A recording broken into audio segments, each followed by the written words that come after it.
भले ही प्रदेश में भाजपा की 2.0 सरकार दोबारा बन गई हो, लेकिन आज भी महिलाएं और बेटियां लगातार असुरक्षित देखने को मिलती हैं। शासन प्रशासन इन घटनाओं पर रोकथाम लगाने में पूरी तरह से नाकाम साबित होती है। ताजा मामला उत्तर प्रदेश के फतेहपुर जनपद के सदर कोतवाली क्षेत्र का है। बताया जा रहा है, एक चर्चित परचून की दुकान पर सामान लेने आई नाबालिग बेटी के साथ दुकानदार ने कुछ ऐसा किया जिसे देखकर आप भी हैरान रह जाएंगे। गौर से देखिए, इस सीसीटीवी फुटेज में साफ देखने को मिल रहा है दुकानदार जीने के ऊपर से नीचे दुकान की ओर आ रहा है और वह बेटी दुकान से ऊपर की ओर जा रही है। इसी दौरान बीच में मिले दुकानदार ने उस मासूम बच्ची के साथ कैसी घिनौनी हरकत करी, उसे आप भी देखें और बताएं ऐसे दुकानदार पर कैसी कार्यवाही होनी चाहिए। इस घटना की जानकारी फतेहपुर जनपद के शासन प्रशासन व सभी पत्रकारों को है। बावजूद इसके उक्त दुकानदार के खिलाफ किसी प्रकार की कार्यवाही नहीं हुई। एनडीन्यूज टीम ने जब ग्राउंड जीरो रिपोर्ट की जानकारी करना शुरू किया तो पता चला कि यह बेटी उक्त दुकानदार के यहाँ नौकरी करती है, जिसके चलते वह दुकानदार इस बेटी के साथ बदसलूकी कर रहा है और वह बेटी कुछ बोल पाने में सक्षम नहीं है।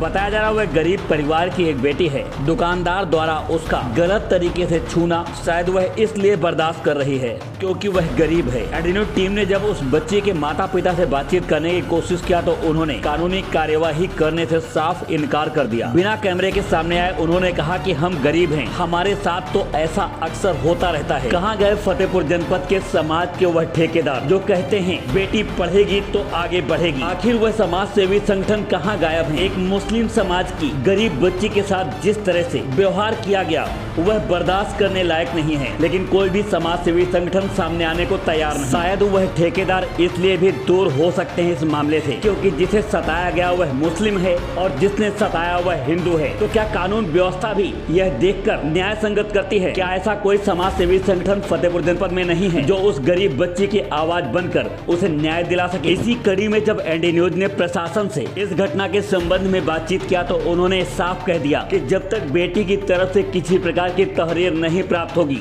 तब तक उक्त मामले में किसी प्रकार की कार्यवाही नहीं हो सकती। महिला समाज सेवी संगठनों को इस बेटी के साथ खड़े होकर उसकी आवाज बनकर उसे न्याय दिलाना चाहिए। हालांकि इस घटना का सीसीटीवी फुटेज सामने आने के तुरंत बाद मकान मालिक ने दुकान खाली करवा ली है, लेकिन जिस तरह से एक 55 वर्षीय युवक द्वारा 13 साल की मासूम बच्ची के साथ छेड़छाड़ किया गया और उसका वीडियो सामने आया वह कतई बर्दाश्त करने लायक नहीं है। आप सभी लोग हो जाए सावधान, आपकी भी बहन बेटी कहीं किसी ठरकी दुकानदार के यहाँ से सामान लेने तो नहीं जाती जिसके साथ इस तरह की अनहोनी हो जाए। याद रखें, ऐसे ठरकी दुकानदार को तुरंत बहिष्कार करें क्योंकि समाज के लिए ये दुश्मन है। वीडियो बीते महीने 22 तारीख का बताया जा रहा है। लगभग 15 दिन होने को हैं, लेकिन अभी तक उक्त मामले में किसी प्रकार की कार्यवाही नहीं हुई।